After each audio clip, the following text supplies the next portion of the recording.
When are my assignments due? Where is the course content? How do I take a test? Do these questions sound familiar?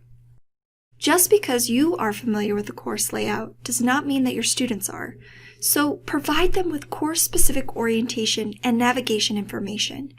This should provide an overview on or introduce where course materials are located and how to navigate through the learning management system to access learning content, activities, assignments, assessments, and communication tools. In Blackboard, under the Student Services Navigation tab, students have access to the Blackboard Quick Access Student Tutorial.